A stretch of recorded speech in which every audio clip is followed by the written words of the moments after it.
What's up, people? Welcome to a brand new MMA Roasted podcast. It's me, Adam Hunter. I'm here with Greg Romero-Wilson, one of my favorite people on the planet. We have Nate the Train joining us in a little bit. Can't wait for that. I can't wait. I want to thank some of our sponsors. Speedweed. Listen, marijuana is legal in California. Get it delivered right to you. Don't leave your house for unnecessary reasons during this pandemic, okay? Go get it delivered to you. They'll take care of you. They got all kinds of stuff. They got THC sex lube. They got marijuana. They got edibles. Mention Roasted, you get 20% off $100 more. Also, people, I got to talk to you. We got support for MMA Roasters brought to you by Manscaped, which is the best in men's below-the-belt grooming. It really is. They offer precision engineering tools for your family jewels. They obsess over their technology developments to provide you the best tools for grooming experience. Okay, trust me. I've tried shaving my balls before, and that's the worst. When you nip it, or when you like, because it's just, and then you got to explain to a girl like what the, oh, it's not a sore. I did it from shaving my, or you know, and you want to get groomed down there. I've had girls go down on me and then get hair stuck in their mouth and spit it out. And it's like the worst during a blowjob. It's like when a girl has to go like remove. That's a rite of passage. It's what, you actually like that? No, I'm just saying when you're a kid, that's when you realize you need to start trimming your balls, is when that happens. Yes, you know? Which is why they've redesigned their electric trimmer. The Manscaped engineering team has spent 18 months perfecting the greatest ball hair trimmer ever created. Yes, it's called the Lawnmower 3.0. Okay, it's a third-generation trimmer, features a cutting-edge ceramic blade to reduce manscaping accidents. Okay, millions of balls are now allowed to be nick-free. Okay, Magana's seen most of them. Thanks to Manscaped advanced skin-safe technology. All right, accidents are a thing of the past. Okay, with Manscaped. Okay, their water-resistant technology allows you to groom in the shower, which is great because that's when you want to shave your balls, is in the shower. All right. You kill two birds with one stone. The hair goes down the drain. Boom. Right. And they also have the coolest is their LED light, which illuminates grooming areas for a closer, more precise trimming. Okay. Because you got to take care of it. Okay. Trust me. All right. Trim that junk of yours. All right. Trim it. And you get 20% off and free shipping with the code roasted20 at manscaped.com. Your balls will thank you. Okay. Get 20% off, free shipping with the code roasted20 at manscaped.com. That's 20% off with the free shipping. Okay, I'm telling you, they sent me this stuff. I mean, look at this. You got the ball toner, all right? You also have the hair and body wash, which is great. They got the electric trimmer. They got all kinds of stuff. Okay, they give me boxer shorts. I mean, it's awesome, all right? All kinds of stuff they gave me, all right? And I'm telling you, it is awesome. So check it out. I actually use it. Babe, do we have that thing that they sent me? Yeah. All right. Well, can you bring it over? Okay. My wife, I'm telling you. All right. This look how great this is. My wife's actually helping me out right now. Look at this right here. Boom. All right. This stuff, Manscaped. This is gonna change your life right here. Look at the LED light. How fucking cool is that? All right. So order it today. So what's going on, Greg? You did your first your show last week. You did your headlining set. My first solo set, since the pandemic, yeah. And how did that go? It was great, man. You know, it really, and this thing, I did it very differently. For me, it was about doing an actual stand-up show, which meant standing up. Yeah. You know, these Zoom shows, the very first one, which I did with you, I tried to do standing up, and it was a disaster. Yeah, you ran off. Yeah, I was like, no, you know what? This is not working, and I shut it down.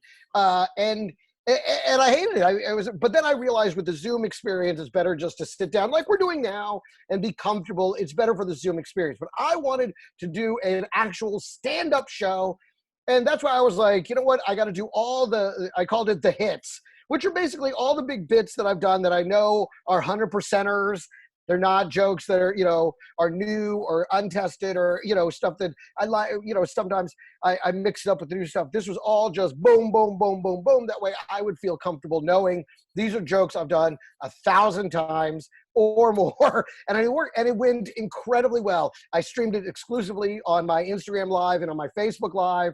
And I mean, it went great. I did it about an hour, maybe a little bit more. And it was great to be back on my feet doing real stand-up. By the way, if you guys don't know Greg Wilson, he, aside from myself, is the most underrated comic in the country. He's never failed. Like, I cry while laughing at him. Oh, you're the best, man. I'm a huge literally fan. Makes me laugh. If you want to take time to search him on YouTube, he has some of the best.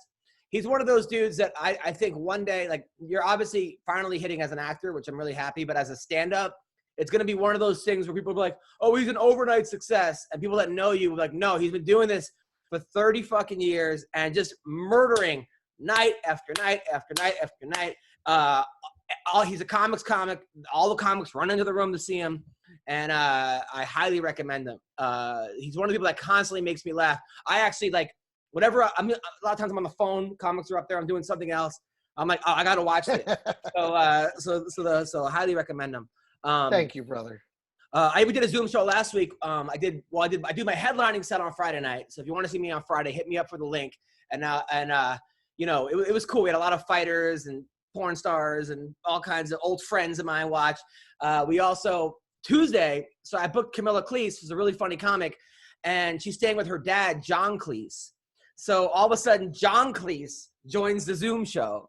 And that's just amazing. That's just, you can't plan that. You can't ask for it. It's one of those things that just has to happen.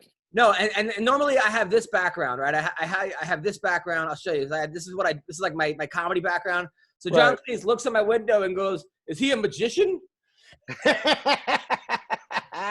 And that was just, and I've been laughing like all week at that simple brilliance of like, oh, what is he gonna do, magic? And like, I've been laughing all week because of that. It's just one of those things where like certain people are just, I don't know, they're just funny. They're inherently hilarious. They don't even have to try.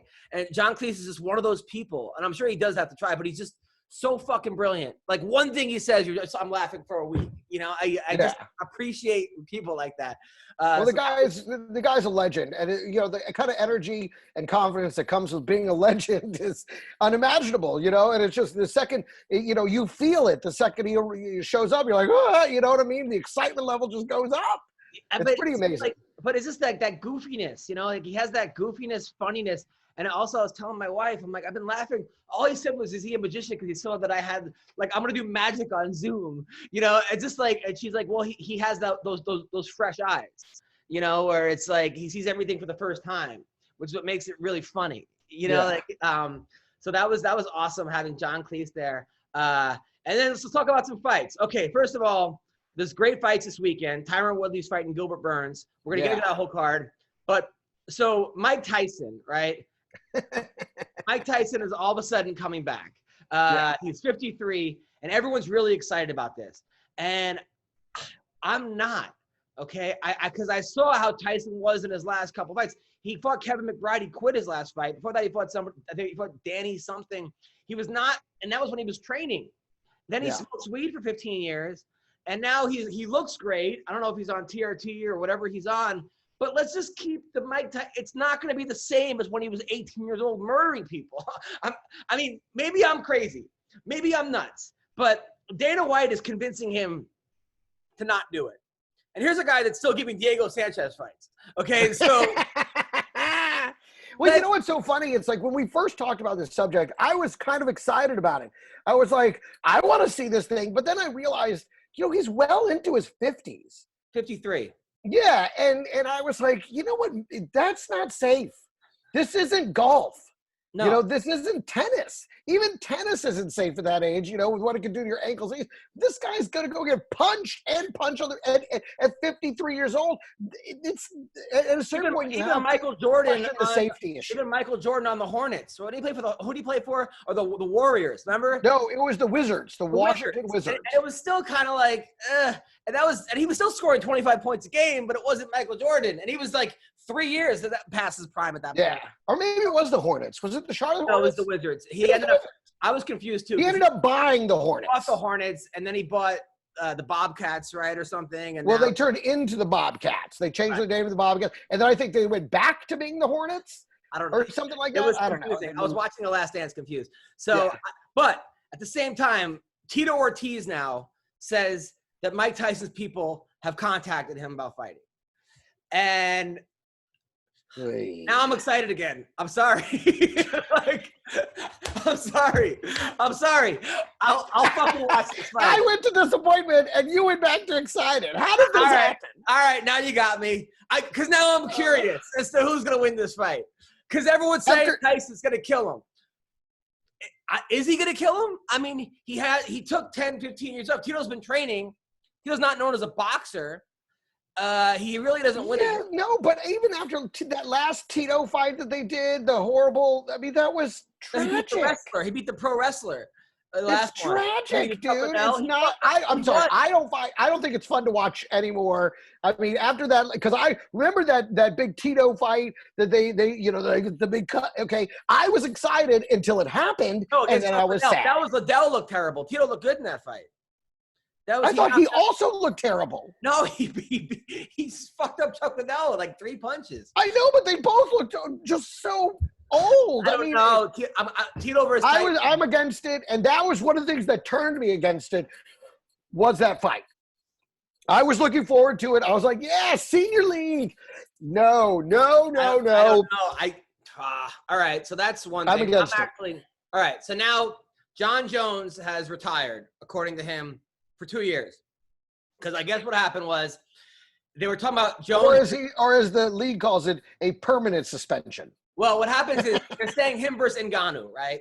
And everyone's and they're talking shit to each other on Twitter because of what happened with Ben Rothwell, and he says, "Oh well, how about?" And you know what? I'm curious for that fight too because look, if Jones comes in at 230, he's got the highest fight IQ in MMA, maybe in MMA history. He's never lost. Ngannou's lost 3 times. Jones has great wrestling, underrated wrestling. He's got the speed. Obviously, Ngannou's got the strength and he's got the power. But is he going to gas out after 1 round? And is Jones going to beat him? I'm curious for that fight. I am. However, do you honestly think, and because you're right, the advantage would be in the wrestling. Yeah. Do you honestly think that John Jones could hold down Ngannou? Because I don't think he could, even if he got him on the ground, I don't think he could keep him on the ground. I mean, a 230-pound John Jones, 240-pound John Jones. Just because he's heavier doesn't mean he's necessarily stronger. I mean, we're talking about the best fighter of all time. I mean, yes, there's some asterisks because of the steroids, but he's never lost. And you look at John Jones, who he's beaten everybody. I mean, it's not like he's the guy who's been ducking anybody. Everybody they put in front of him, from Shogun to Rampage to Prime Rashad Evans to DC twice to Tiago to Anthony Smith. They OSP. He's beaten everybody that they put in front of him. Okay, yeah. Ryan Bader, Chael Sonnen. Let's look down the list. I would say you look at all those, and it's a much better matchup than the physical disparity he'd be facing versus Ngannou. But he knows that. He knows. He even said to Ngannou, "You have to land. Your slow ass isn't gonna." He's gonna have the brightest guys with him. He's gonna bring in monsters to train with. I don't know. I don't know if he beats Stipe. However, so his point is that he's willing to fight him, but the UFC is not willing to pay him more. So he's like, fuck that. I'm upset about this because they should pay me more for the super fight. Now, here's my thoughts on this. If it was anybody else but John Jones, I would say you're right. But we're talking about a guy that has made the UFC look terrible time and time. Multiple times, yes. I mean, they literally took a fucking event from Las Vegas and brought it to Los Angeles on 3 days' notice and lost all kinds of money because he failed a fucking a steroid test. A guy who hit a woman that was pregnant and fled the scene, came back, got his drugs, fled the scene again, tested positive for cocaine, drunk driving during a pandemic, shooting guns. I mean, the list goes on and on and on. So I think when you have that, you can't really say, well, you're not treating me fair. Because if it was another sport, they might not let you come back in. If it was the NFL or the NBA and he pulled this shit, they might just say you're out. Yeah, you're banned for life. Yeah, they don't give a shit. They might ban you for life. Boxing, they would let you come back in. I tell you what, no other sport would give you this many chances. That's for sure. And if we talk about the way these deals are structured, normally part of the deal is the percentage of the pay-per-view.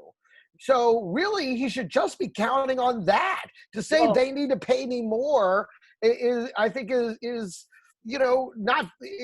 delusional. He's underpaid. He is underpaid relative to boxing or whatever. But everyone has to understand. Well, look, the UFC is still a new sport compared to boxing. Boxing has been around since 1800. But you can't call it a new sport anymore. It's a global phenomenon. The numbers are huge. They have Reebok clothes that are sanctioned by the. I would like to see people get paid more. Yeah, you're right. And John Jones should be getting the kind of money that boxers get. Okay. Well, you know what? If he'd stayed clean and played the game, he would be. So, you can't make exceptions for a guy who's living by the consequences of his own actions. So he says, I'm walking away. Chael Sonnen says, oh, well, walk away, don't drive away. That's a good one. Good one, Chael. And then John says he wants Jan Blachowicz next. Look, I know that Jan won his last couple fights, but why doesn't Reyes get a rematch? That was a very close fight. Most people had Reyes winning. I had John Jones winning 3 rounds to 2, but it was close enough to warrant a rematch. Or Thiago Santos is also a very close fight. I don't think Glover Teixeira and Blachowicz, I think those are the easier fights for John Jones right now. For sure. And maybe that's why he wants them. But I think Dominic Reyes deserves that rematch immediately. I just don't understand why he would want, I don't know. Like the Ngannou thing, and then all right, well then I'll take one of these guys. Like what? You don't get to dictate terms. You just announced your retirement, and every time you fuck shit up, you don't get to dictate terms. It's so crazy. The guy's delusional. He is delusional, but I honestly think at a certain level, that delusion serves him. I mean, the delusion has served to ruin his career. But also serves to make him for a guy to be like, I'm the best in the world and to do whatever, and I'm going to do what I want. It's also that is what kind of drives him and fuels him. I hate to say But you can say that every fighter thinks they're the best in the world. That's number one. Okay. But some of them manage to fucking keep it together and actually just have a career. And if you want to talk guys that have managed to do that, just look at Mayweather. Here's a guy that in his sport, he could have been a fucking, going off and breaking all that, but he didn't. He held it together. Oh, he went to jail for domestic violence. Right, but still, he was never caught using the drugs or anything. So he has an undefeated record, was never suspended for any of the. He served 4 months in jail. I'm just saying it can be done better than what he's done to call himself the best it's ever. It's like then you should have held your shit together, but he didn't. Well, now Conor McGregor has been tweeting out that he's the best of all time. McGregor has been, and he said he's easily going to be the best of all time. I don't think so. First of all, he's not active enough. Second of all, he's been beaten. Jones has never lost. And then he says, well, if you factor in the PEDs, takes him out of the thing. Okay, fine, maybe you do that. But Fedor beat prime Mark Coleman, beat fucking prime Crow Cop. The list of guys that Fedor beat, I would put him ahead of McGregor. And then also I'd put Khabib. Khabib beat you, and Khabib never lost. So you got to put him ahead of you, the guy that just made you tap with a neck crank. So then that's the other thing. And Khabib's story isn't even finished being told yet. It's probably not even halfway being told yet. So Khabib, I think by the time he's done, will probably be remembered as the best. And then you have Anderson Silva. His title reign was insane. Insane. His run, and again, I'm one of those people that think the only reason Anderson Silva ever lost during his run as a champion was because he kind of wanted to. If you watch that fight, he was completely careless. He was leaving himself. You could tell he was a man that was like, somebody beat me. I just want. I don't think anybody. You can say that all you want, but watch the fight. He was a very careless. He was Yes, he was putting his chin out there. I'm telling you, man, he was a guy that wanted to lose in He did that the fight. same thing as Forrest Griffin, though, and knocked Forrest Griffin out. So he was doing that same type No, I know. That's kind of, but if you watch the fight, I'm telling you, it's different. It's different than his normal showboating. He was being careless and he got caught. And to me, it was indicative of a man who kind of wanted out. I would put GSP's reign over McGregor. I mean, I think he fought better guys. Yeah, but with the injuries, it's like I feel like we never really got to see the rest of the story. Yeah, but if you look at the guys he beat, I mean, he beat the Matt Hughes. He beat Josh Thompson. I mean, not Josh Thompson. He beat Josh Koscheck. He beat the prime. I mean, John Fitch. He beat Jake Shields. He beat Johnny Hendricks. Although I thought Hendricks might have won that. I mean, the guys he beat was pretty damn awesome. He beat Bisping. I mean, he came back and beat Bisping. I would put GSP, and then Demetrius Johnson. You could argue that he had a better run than McGregor did. Just a lighter guy, but the way he dominated.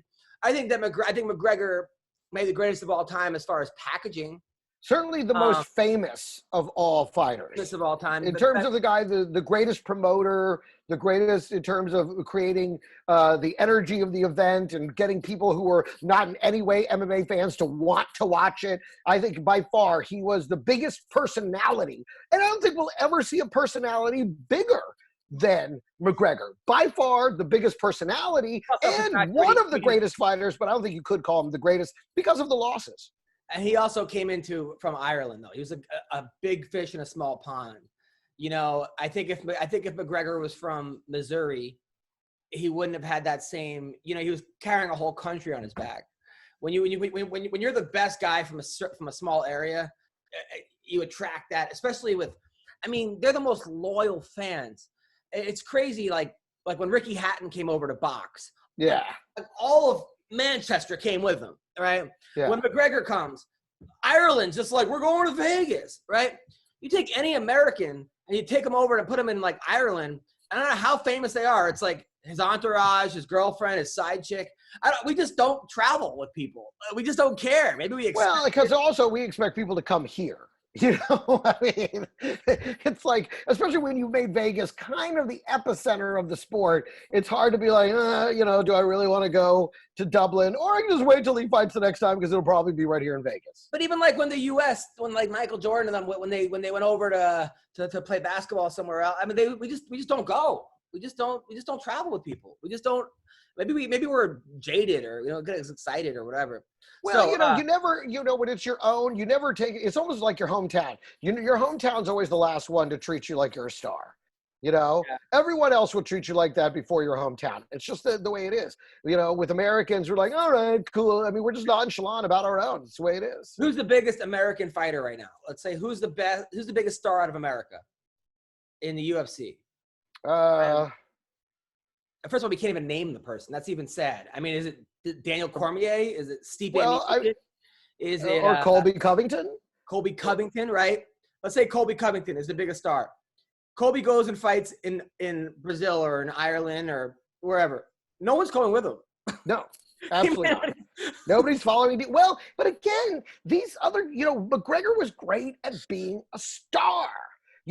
Again, when it comes to the persona, the personality, he was a great promoter. With these guys, they're great fighters, and Colby is a great promoter. He's got a ton of personality and everything, but then he went in, and got even beat. When Tyson was the man, and when he lost to, when he fought I think he fought in Japan when he lost to Buster Douglas, nobody went. Yeah. I don't know. Americans, I don't know if it's a lack of pride in America or whatever, or just maybe it's because it's bigger or whatever. But anyway, this week, so Woodley versus Burns, right? So I hope Woodley wins. I'm on Team Woodley all day. Of course.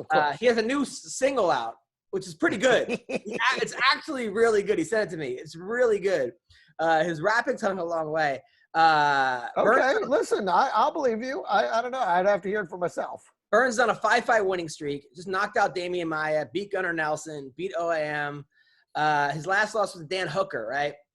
He's got 3 losses, right? So I look at his losses. Dan Hooker. Woodley hits harder than Dan Hooker. And he lost to Rashid Magomedov. I'm not going to count to Pazeras because that guy was on, like, ridiculous steroids. So Rashid kind of beat him wrestling. What's the game plan for Woodley, you think? To knock him out, right? Listen, to me, I feel like they found someone to fight Woodley. That's what it feels like to me. This guy's good, though. This guy's really good. I'm not saying he's not good, but I mean, he's one of those guys that's like, really, is this the best guy for Tyron Woodley? I just don't, to me, it feels like they found a guy to fight Tyron Woodley. A dangerous guy on the ground. He's like a world-class jiu-jitsu. That's what I'm saying, is that Woodley's wrestling might be negated by this guy's jiu-jitsu. Then it becomes a striking contest. But usually you know that the wrestling negates the jiu-jitsu. Well, yeah. I mean, well, you know, 6 in one hand. But I don't know. I hope that I hope Woodley wins. I think he's going to beat him striking. I do. I think so too. And I don't know. To me, and maybe I just don't know enough about Burns. Right. But to me, it seems like they found a guy to fight against Tyron Woodley, as opposed to necessarily putting together a match worthy of Tyron Woodley. No, this guy's worthy. For real. For real. He's just knocked out Damian Maia. Again, you say that as if Damian Maia isn't 1,000 years old. He beat Ben Askren. Again, I gotta go back.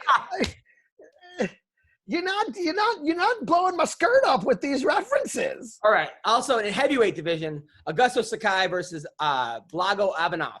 Now, Sakai's 14-1, beat Arlovsky, beat the guy with a diaper, Tabera, beat Chase Sherman, lost to Chet Congo. First time I met Chet Congo, by the way. I go, hey, nice to meet you. I'm Adam. He goes, I'm gay.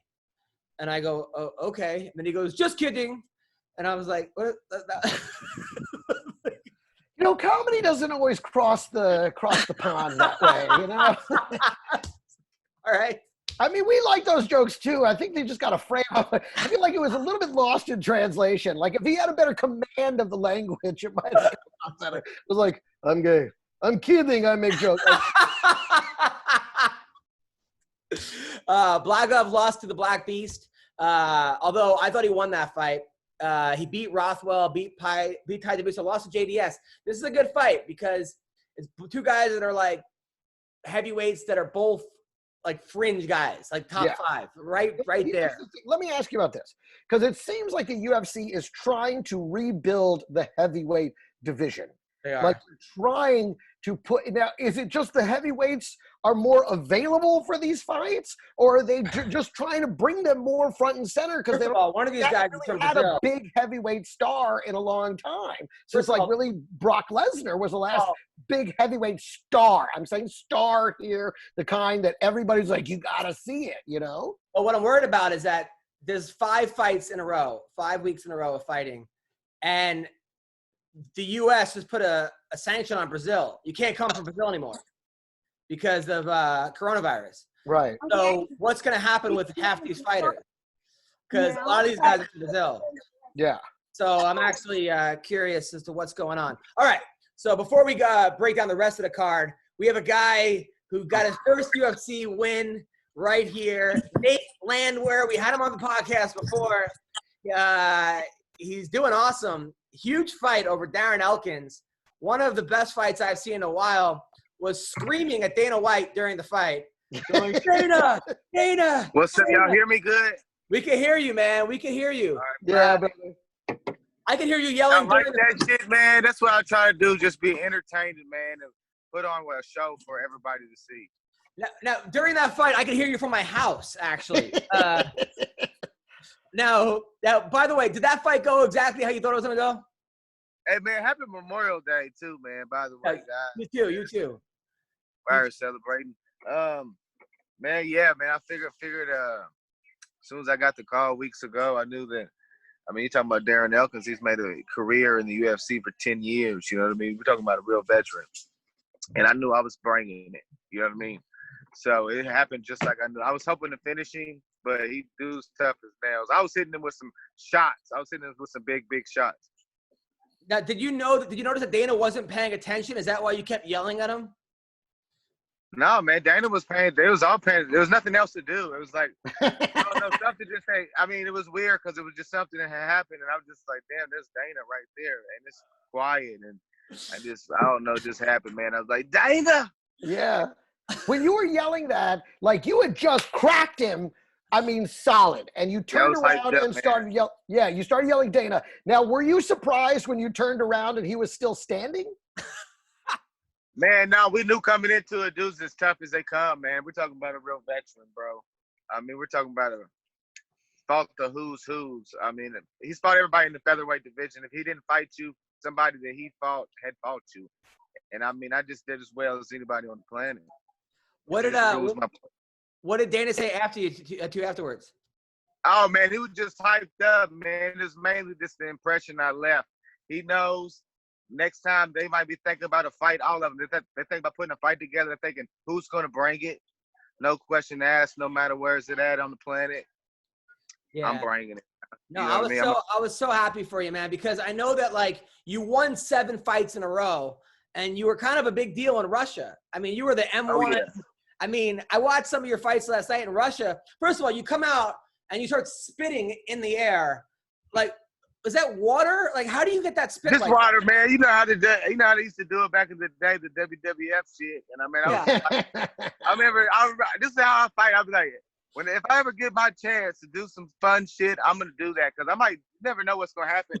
So you might as well have all the fun you can, man. I remember as a kid thinking, man, if I could fuck around, put my hand behind my back, or spit up some water, you never know, man. It's just like that's what I loved about being over there in the fight game with the Russian company, man. I throw T-shirts out and shit. We can't do that. I don't know if I could do that at UFC, but I used to come out, throw shirts out, throw sunglasses, and just give shirts to kids in the audience, man. And that shit makes impressions, man. Yeah, hold on. Let me see if I can find it because I was watching it last night and I was dying because first of all, you have this one thing where you're like, it's like you took the Rocky IV soundtrack of him and Russia. Just wait for the beat to drop and everything, man, to spit the water up. I mean, just have a great fucking time, dude. I mean, I love my life, man. I just enjoy everything that I do. Fighting is what I am. It's not really, you know what I mean? Other than that, it's just me living my life. It's just me. Okay, hold on. Let me see if I can get this. Hold on. I gotta figure out how to do this. All right. Hold on. Hold on. Share screen. Well, and that kind of showmanship. I mean, people love it. People love it, especially when it's real. You know what I mean? You guys see this? Yeah. Yeah, man. I was in Russia, man. Oh. The most some crazy experiences that you can't even put into words, man.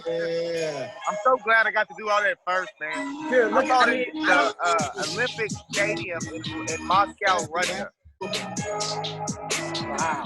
And then some of these Republic of Ingushetia, man. That's in the Republic of Ingushetia right now. So, yeah, right here. Hold on.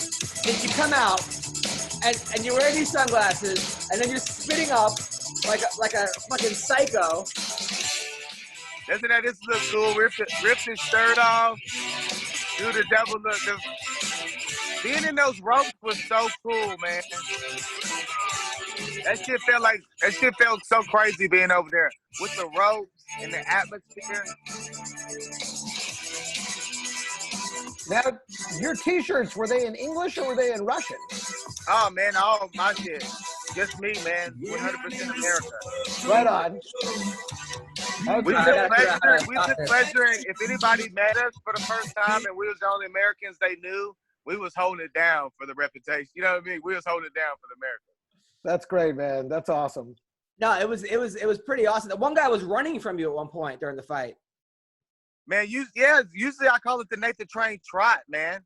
I get the trotting in there, get the jogging a little bit, and that's one thing I got into a zone of walking Elkins down. I probably should have pushed the pace a little bit more. I think I had more, but I've been fighting 5 rounds for a minute, so I got to be able to condense my everything into 3 rounds. So once we get there, I got more, man. No, it was awesome. Now, your first fight against Herbert Burns, you were doing all right, and then he caught you with a knee that put you out. Oh man, we rehearsed that, man. We did that like the whole week leading up to it. We was chilling, bro. I didn't want to come out with too much, you know what I mean? Too much. Everybody's on my wagon, you know what I mean? I was like, bro, we're gonna get this first one out the way, get all the haters on board. That's what I thought happened. Yeah, and then come back and fight Darren, you know what I mean? Yeah, dudes knocked me smooth out, bro. It ain't no big deal. I didn't feel it. Was that the first time you ever been knocked out? Yeah, man, it's crazy. I mean, it was like one of them things you always see people crying about it, but like, bro, I didn't even feel it. It just, well, you know what I learned from that deal? Even knocked out cold and in a different, no matter where I was at, like in a different dimension, I was still trying my hardest to stand back up. You know what I mean? Yeah, of course. And keep fighting, Yeah. bro. That's what I got. That's what I learned from that shit. I'm gonna keep trying to get you. Well, you came back, man. You came back with a vengeance. A lot of people would have been like, were you worried that you were going to get cut from the UFC after that? No, man, hell no. You know what? I did it the right way, bro. I fought everybody, man. I fought the hardest people on the planet besides the UFC. And I just held my own and did very well and just smashed on an elite veteran. You know what I mean? We're talking about a guy in Darren Elkins who's fought everybody. Yeah. He's a legend. Now, you said that you could taste Elkins' blood. But I don't know if it was, I know I wasn't badly. It was like I didn't have no blood. I had a little cut right here in my mouth, but I just kept spitting out blood. It was like this, it was his blood, bro. It was a bloody ass. I would try to spit blood out. I mean, it was crazy. Good for you, man. You ever step in like you ever step in like in a little, like a water puddle or something when you walking and like, and that little sound you get, or have like wet shoes and you're walking, like how it sounds. That's what it sounded like when I was hitting them, because all the blood, bro. It sounded nasty. It was crazy. Now, it Nate, was some cool ass shit. Nate, what's your background? Did you wrestle in high school or college or? No, man. I used to run. I played football, ran track. I wrestled 2 years in high school. It wasn't really my thing, man. I was more of a football guy, but I always enjoyed a fist fight for some odd reason. I mean, think about it. It's like, in high school, it was weird because like, it's like if you had a good game on Friday, had a real good game. I'm talking about stand out, did good on Friday night, but you got to like a fist fight on Sunday morning. What are you going to be talking about on Monday at school? The game or the fight that you got in? You know what I mean? It's just fighting. You know what I'm saying, though? No matter how well you did in the game, and you could have scored touchdowns, interceptions, you still telling everybody about the fight that you had on Sunday. You know what I mean? When you get to school, it's not about how well you did in the game. So I think fighting's always been a home for me. The first time I ever did it, I knew it was like, damn, this is cool. This is something. Now, what are you based out of Tennessee? That's where your camp is? Yeah, Tennessee, Clarksville. My boys Wild Side Fitness over here, Clarksville, Tennessee, baby. That's what we do. Have you thought about going to like a bigger camp? I just beat a guy from a bigger camp. Yeah, so you're like, fuck I that. just beat a guy from a huge camp. Yeah, got it. By the way, I didn't realize that your wife is a beautiful African American. She's beautiful though. She's just as beautiful. You guys gonna have She's running around here right now. We're out here celebrating. It's actually my nephew's birthday party and the Memorial Day celebration. Nice. Are you guys gonna have kids? It's the whole. Here go my brother right here. Say what's up to him. What's up? What's up, man? How are you? Yeah. We out here celebrating, man. Just living this life, man. I'm as real as it comes, man. I'm just celebrating my life, you know. Living it how it is, doing what I would do. I'm just acting like I would in my living room on national TV, you know what I mean? I'm living life once, twice, baby. How long you been married for, by the way? 7 years. It was my anniversary the night of the fight, actually. Wow. Are you guys gonna have kids? Oh, yeah, for sure. Hopefully. I mean, if God blesses us with kids, we'll have kids. You're gonna be a good dad. Yeah, it'd be crazy, wouldn't it? Having some kids and shit.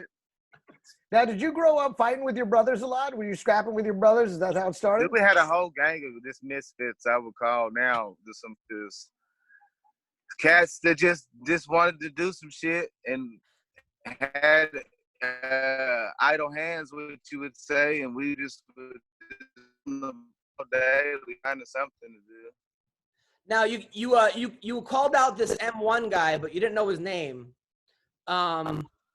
Is there anyone else that you want to fight next? You know what, man? If I could fuck around and get a good fight with somebody quality, I would love it. I think I've just made an impression, and I was getting talked by some major people. I'm on this interview right quick. Come here. Yeah, man, anybody. I would love to have like a big time, whoever, man. I mean, it'd be cool to get a top 20 guy or whoever, you know what? Whoever they want me to fight. It'd be nice to fight Ricardo Lamas or like somebody like that. Somebody's gonna bring it. It'd be good for me to fight somebody that was a notoriety like that. That's just me hoping. it'd be nice to fight the champ next. Something happens, and I'm like Rocky Balboa, that bitch. I mean, if we're talking. Well, what about the guy from Arkansas, with the camo shorts, Bryce? Right, whatever they like. If the UFC wants that, and that's what they want, man. Anybody they feel like you and Bryce Mitchell. I feel like that'd be a good Southern scuffle, right? You and Bryce. That would be a good fight. That would be a great fight. He just dominated. Rosa. Yeah, dominated old buddy badly. Charles Rosa. It's a new little era of people coming up in the rankings. Yeah. Well, you definitely made an impression, man, and you made the kind of impression that the UFC usually bumps up to the next level. So I think they're definitely going to test you next time. Elkins was a test, but hopefully what I did was ultimately what happened was last Saturday is I said goodbye to the prelims, homie. You know what I mean? Right. That's what I'm thinking. I said hello to Were you worried about Dana getting a restraining order against you? Because it seemed like you were thinking. No. All right. Because it seemed like he was kind of scared. Like, who the fuck did we let? No, dude enjoyed it, man. You know what? I made an impression. I don't know what kind of impression it was, but I know I left an impression. You know what I mean? For sure, man. I might got a little memory, a little bitty space that might make him laugh sometimes about damn. You know what I mean?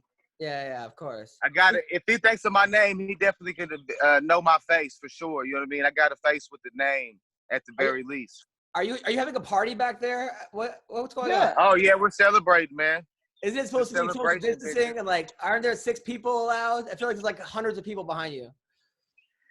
I was joking about that earlier. We're over here asking. I was joking about the 4th of July. I was like, isn't it funny and ironic how we're scared and wonder what the government wants us to do about celebrating Independence Day? Like, really? Yeah.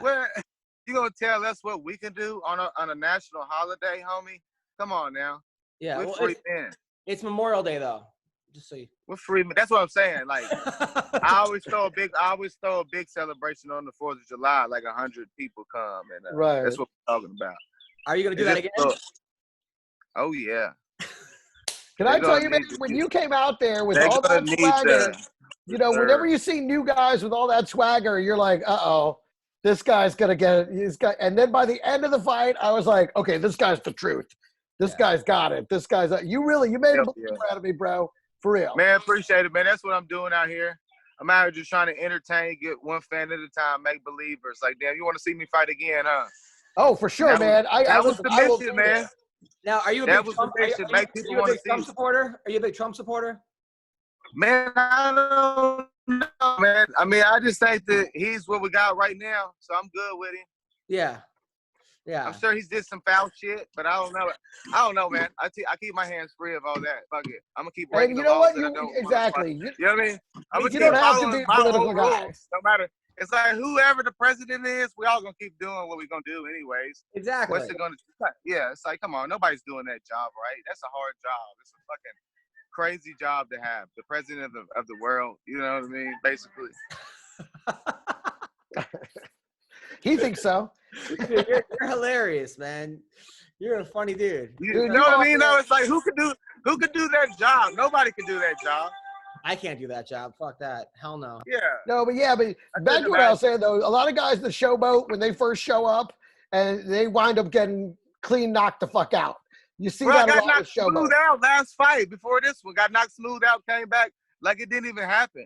Yeah. I call it it's like the cornerback vision from football playing ball. The cornerback, they got short-term memory. You got to forget about that and just go on. You get called on, fuck it, I got called on. It's all I'm about to come back, intercept this bitch, and take it to the house. You know what I mean? That's me.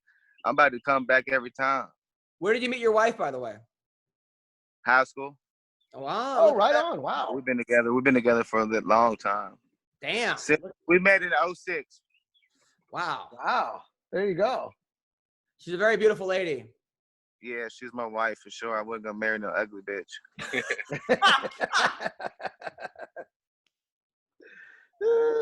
No, for real though. Come on, you got one. That's like your one job as a human, finding a partner. Yeah, not to marry an ugly bitch. Everyone's job is not to marry an ugly. Everybody looks pretty good. Yeah. Yeah, people fail at that though. People do marry ugly bitches all the time. So. Yes, Some ugly bitches are very nice girls, though. I mean, everybody has. Listen, you want a girl that's gonna treat you like a king. Yeah, I mean, some of them, they say it. What is those saying? An ugly wife makes a happy life or some shit like that. Yeah. Yeah, I think that's the saying. I was Sure. like, I'm gonna be happy with a beautiful wife, though. Yeah. Well, listen, man. Y'all got anything else for me? Huh? Nah, man. Just checking in, seeing how great you're doing. Fucking Yeah, proud man. of you, Anytime else y'all want to get me on the show, man, just shoot me a message. I'll come on and shoot the shit with you anytime. Would love that. By the way, who do you like this week? Are you like Exactly. you like Tyron Woodley or Gilbert Burns? Shit, I'm gonna go with Burns because his brother KO'd me. So I'm like, shit, if they keep, it's like when you get beat by the team that wins the Super Bowl, it's like, okay. Yeah. We got knocked out the playoffs, but they won the Super Bowl. You know what I mean? Of course, I want everybody to do it. Yeah. I'm gonna go with Burns. What about Kevin Holland versus Daniel Rodriguez? Holland's fighting again. He was like on your card, Kevin Holland. He's fighting he fought May 16th. I guess he's like, fuck, I don't I'm gonna go with him, man. I'm gonna go with him. Also, Brock Weaver, who's a Native American guy who got. Oh yeah, I know the dude. He got knee. Who's he fighting? He's fighting Roosevelt Roberts, the guy that Vince Pichel beat. I'm gonna go with the Brock dude. Hell, I'm gonna go with him. He's a wild card. I like his personality. He's another psycho. Hannah Cyphers versus Mackenzie Dern. Mackenzie's the one who, Greg, she had the fake accent from Brazil, but she's not really Brazilian, from Australia. I'm going to go with her there, yeah. I'll go with her, yeah. Prodigy. She beat Gabby Garcia. Hannah Cyphers lost to Angela Hill, knocked out by Mason Barber. Caitlin Chukagan is fighting Shevchenko's sister. Now, she lost to the champ. Now she's fighting her younger sister. I'm going to go with the girl, not the sister, the other one. Chukagan, really? Chukagan, yeah. Yeah, I'm going to go with her, hell yeah. She grunts really loud. She hits you, she goes, ha, ha, ha. Like you could. Hey, what up, baby? They say you're so beautiful. Look at them. Hello. Hey, how's it going? Are you Good. How about you? Nice. Good. Are you very proud of your man for winning? I'm so proud of him. He did great. We're on that gangster shit, baby. And you guys he definitely does. He's staying stressing me out. And you guys been together since high school, huh? Yes. Yeah. Wow, look at that. So you're the only girl he's ever been with. That's amazing. That's awesome. Yeah. Right. I love everybody says. Everyone's like, yeah, we'll go with that. Sure. That's right. Yeah.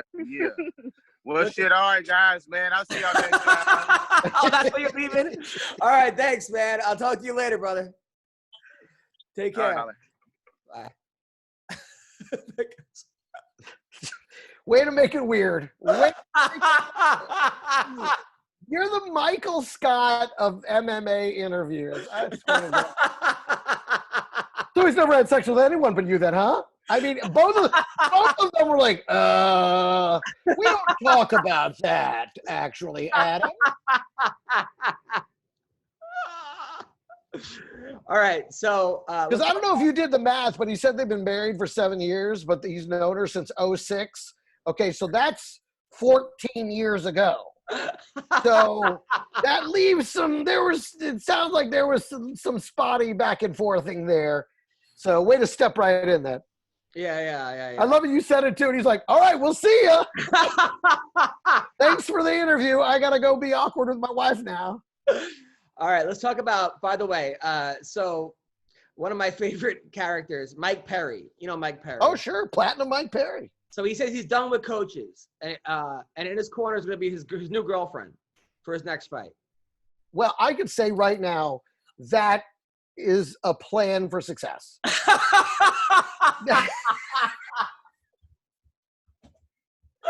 No, listen, all great championships are built on firing your coaches and hiring your girlfriend. I mean, just look, let's go back to Rocky IV, okay? When Drago basically started listening to his wife and not everybody else, and we saw how that worked out. I mean, listen, there's no better strategy for success than firing your coaches and hiring your girlfriend. Not even the girlfriend that trains, like the new girlfriend. Right, like just a hot girl who's telling him what to do. Yeah. So he says that coaches can't tell him anything anyway, and his girlfriend is basic. He doesn't. That the coaches can't do what he's doing in there. and the girlfriend's just basically gonna get his water and like. I will say this though. I will say this. You know what I mean? This is such an individual sport. It's just you in there. And maybe he is the type of personality that doesn't need someone telling him what to do, just needs somebody encouraging him. And in which case, maybe it works. Maybe that winds up, maybe that is the magic formula for him. As much as I obviously want to, poke fun at it, at the same time, you need a coach. At the same time, I would be willing to at least see how it works out first before I pass. I mean, obviously on paper, it's bad.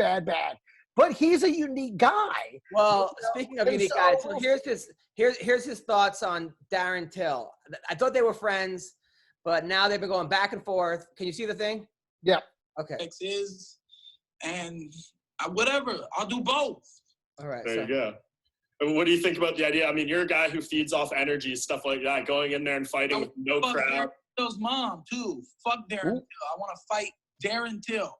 I want to fight him, and I want to jump out the cage like Khabib did and jump kick his mom in the face. Fuck Darren. I thought you guys were cool after the spa.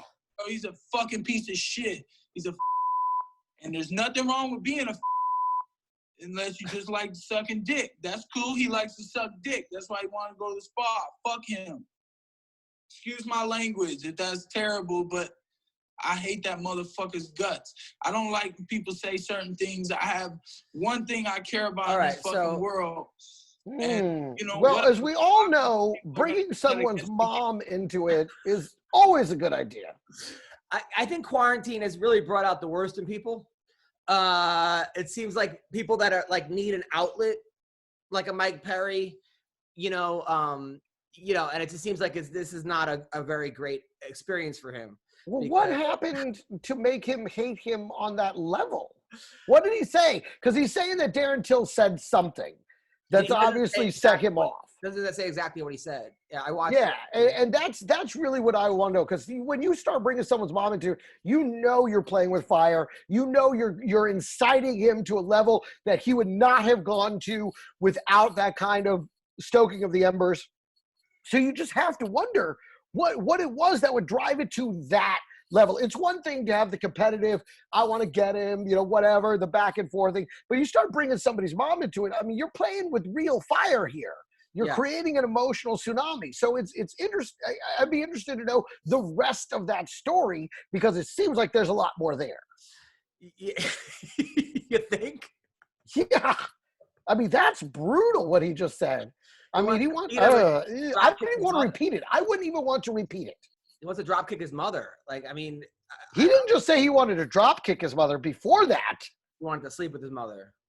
And not those nice words. And you don't say that, man, unless you want to start a war. So I mean, this is wow. That is whoo. Now on paper, Darren Till's the better fighter. I mean, he's beaten better guys. He just beat Kelvin Gastelum. Yeah, definitely a longer record. But Mike Perry has been hurt one time, I think, by a kick to the head, but his last fight. Before that, he seemed like his head was just rock solid. If you can get Darren Till to get into a stand-up punch for punch, that's Mike Perry's best shot at winning that fight. If that fight even happens. I mean, that fight makes zero sense. Darren Till went up to 185. Mike Perry's at 170. Darren Till's ranked number 2 or 3. Mike Perry's not in the top 10. The fight makes no sense other than the fact of we want to watch two guys who hate each other bang. In which case, sure, why not, right? But that's not usually how the way the UFC works. It really is. They never give – well, I mean, listen, maybe if this were to gain some traction in terms of people talking about this kind of rivalry, then they would put it together, I think. Yeah. And then the other thing is that this kind of vitriol, this kind of negative energy is the kind that creates mistakes. You get in there that hot and you forget all about whatever the game plan is and you just want to kill each other. And that's when mistakes get made. And it could be anybody's game. Right, but that's Mike Perry's best shot at winning that fight. For sure, without question. Is to get an emotional response out of Darren Till to where he goes for too much, forgets what he's in there to do, and makes a mistake. All right. So now they're making Dustin Poirier versus Dan Hooker. Amazing fight. 2 bangers. That's a good number 1 contender fight right there. Love that fight. And everyone's complaining about UFC 250. because it's, you know, Amanda Nunez versus Felicia Spencer as the main event. Nunez, who's arguably the greatest of all time female, I mean, just knocked out Cyborg and beats everybody quickly. Holly Holm, this and that. Felicia Spencer is a girl who she's beaten some decent girls, but she got fucked up by Cyborg pretty bad. It wasn't really that competitive, as well as a girl that could take a punch. You know, so we're like, what? This fight is, it seems like it's a pretty easy fight for Nunez, but you never know.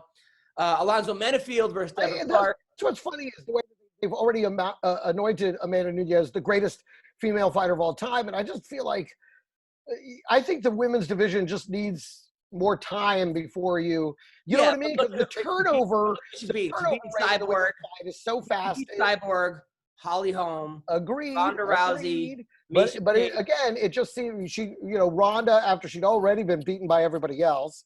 Holly, after she'd already been beaten by everybody else. Cyborg was the one real, that was the impressive win, because everyone, including myself, thought Cyborg was going to win that fight. So, I mean, but to me, to just say she's the greatest female fighter of all time isn't really saying that much.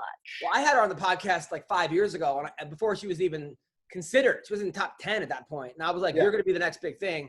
Just toot my own horn. Anyway, but also on this. I was going to say, was that the whole point of that? I thought it was leading up. No, there's no fucking story other than it's like, I had her on before anybody else, and I was great, so I said that. Yeah. This is back when I thought it was straight, too. Also, Devin Clark, Alonzo Menafield. Menafield's a guy that was 15 years old. Him and his brother went to 30 different group homes. They were adopted by a Christian family. He ended up playing college football, and now he's undefeated, 9-0 with 8 first-round knockouts. Really impressive guy. Really nice guy, too. A great father. So he's a guy. These fights, if you're a fight fan like I am, this is a pretty impressive card, because he's fighting a guy, Devin Clark, who's also really good. Ian Heinisch is a guy who was dealing ecstasy out of Colorado, and pounds of it after he was a state champion. Got arrested, was looking at major time. Hey, thank you. He ended up going to Greece, got arrested, was putting cocaine in balloons up his fucking asshole, going to Colombia, did time in a Turkish prison, joined the Turkish prison kickboxing team, became the captain, went to another prison, became a wrestler, got transferred to Rikers Island, was about to get killed for knocking out a gang member, and his parents put up their house, and now he's 11-2 in the UFC. He's fighting Gerald Mearshart, who's also a great fighter, nice guy. So there's a lot of cool stuff here that you have to know. Anthony Rocco Martin is a good fighter against Neil Magny. That's a good fight on this. Corey Sandhagen, who's murdering people, against Aljamain Sterling.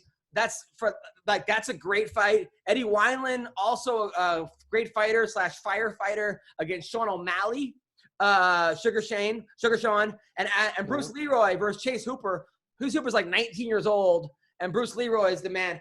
Look, that's a card that I get excited about. Now, is it worth $65 to pay for to the average fan? They're going to say no. But I love this card, okay? So fuck off. But again, this is the type of card, and we've talked about this, about the oversaturation, and it seems like they're really running with the oversaturation thing here now that they're trying to fill this gap of there not being live sports. But I think this is a classic example of them biting off too much. You're trying to make this a pay-per-view, and this is a fighter's card. This is a fight fans card, but unless you're into it the way you're into it, who has a huge podcast and follows all these guys intimately and in-depthly, you're looking at it going, I'm not paying for that. But at the same time, if they would actually talk about Ian Heinisch's background story and put a little 5-minute segment that goes viral, if they talk about Alonzo Monafield's story about being adopted by Christians and going to 30 group homes, people might be like, oh shit, I want to watch this. But instead, you just see people. But again, these are guys that are still trying to build their brand. You don't have big names on it. That to me equals fight night. That does not equal UFC, whatever. I hear you, but it's also a pandemic, and it's also they had to put together that huge 249 card. And people are mad also at that Cynthia Cavillo, who we just had on our podcast, is fighting Jessica Ai June 13th as a main event. They're like, well, it's not main event. First of all, you're getting 5 weeks in a row of fighting. 5 weeks in a row. Every week there's going to be a fight. All right, stop complaining. Everyone just wants to complain. The NBA But is if they gone. put together 5 weeks, I mean, again, the pay-per-views have to be worth Well, that's a fight night. pay-per-view. Otherwise, you're just saturating the market. But you know what? How many times have we seen like UFC 200 or something? It was like the greatest card ever. Every fight sucked. But then we see like some kind of like a fight like this, card like this, and every fight's a war, and you're crying. Well, that's the unpredictable nature of the sport. You're not going to be able to say that, but a card like that is built on names people want to see fight. You can't, like the Romero fight with we expected that to be a war, and then they stood around and fucking, acted like they're figuring out what to do for 5 rounds. I mean, you can't, base it on what they're going to, you don't know what they're going to do when they get in the ring.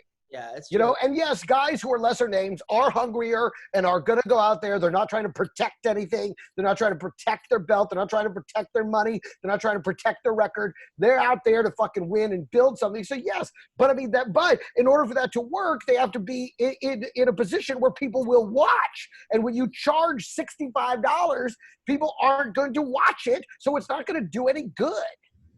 I'm watching it.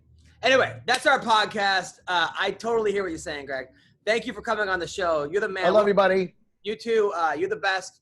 And thank you guys so much. This Friday night, you could see me on my Zoom show. Hit me up for the link. Okay, it's going to be a great show. I do an hour and a half of material and crowd work on Zoom. Just hit me up. Follow me at Adam Comedian. Thank you guys so much. Thank you, Nate the Train. Take care. Bye-bye.